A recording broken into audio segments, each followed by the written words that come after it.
قدرمانو دوستانو ستړي مشئ زه غوټۍ یم هرکلی مو کوم چې د ډیجیټل چین پروګرام ګورئ. نړیواله ټولنه د پرمختګ په لور ګړندي ګامونه پورته کوي چې د چټک پوست او لوجستیک چارې هم ورسره وړېدلي او د بېلابېلو هیوادونو د اقتصاد او ټولنې د پرمختګ لپاره ستره رول لوبوي. له 2023 کال راهيسې په چین کې د تګلارو د ملاتړ او د مصرف د زياتوالي له امله د چټک پوست او لوجستیک چارو کیفیت او ګټې د ښه کېدو په حال کې دي او د ښه پرمختګ لوری ترې څرګندېږي. زه به په نننۍ پروګرام کې د ګڼو شمیرو له مخې تاسو ته په چین کې د دغو چارو د پرمختګ حالات در وپېژنم.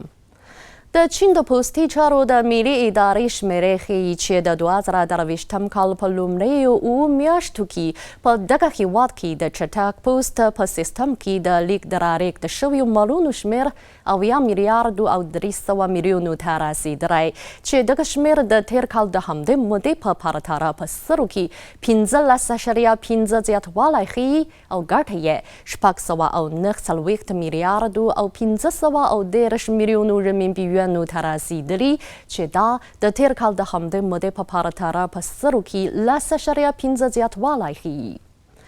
د سږ کال په لومړۍ نیمایي کې د دغو چارو راپور ښیي چې د چین د چټک پوست تصدیو ګټې د زیاتېدو په حال کې دي. یاد راپور وایي چې په یادې مودې کې د جدي لوجستیک شرکت عمومي ګټې 8 میلیارډو او 800 میلیونو ینو ته رسېدلي چې دغه رقم د تیر کال د همدې مودې په پرتله په سرو کې 2.6 لوړ شوی دی. پر اصل پردی د چین د لوجستیک او پیر فدراسیون تازه شمیرې ښیي چې د روان کال په دوهمې روبه کې د دغه هیواد په بېلابېلو برخو کې مصرفي لګښتونه د بیا سمسورتیا په حال کې وو. نو په همدې وخت کې د لوجستیک اړتیاو هم چټک زیاتوالی موندلی دی. د روان کال په تیر جون کې د چین په کلیوالو سیمو کې د آنلاین سوداګرۍ د لوجستیکي چارو شاخص 128.4 پونتونو ته رسېدلی چې دغه شمیر د می په پرتله 3.3% زیاتوالی ښیي.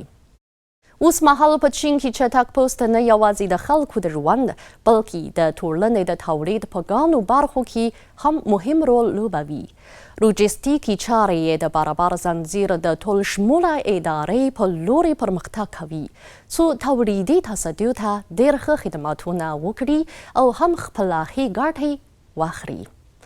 قدرمانو دوستانو نننی پروګرام په همدې ځای پای ته ورسید. بریالي اوسئ.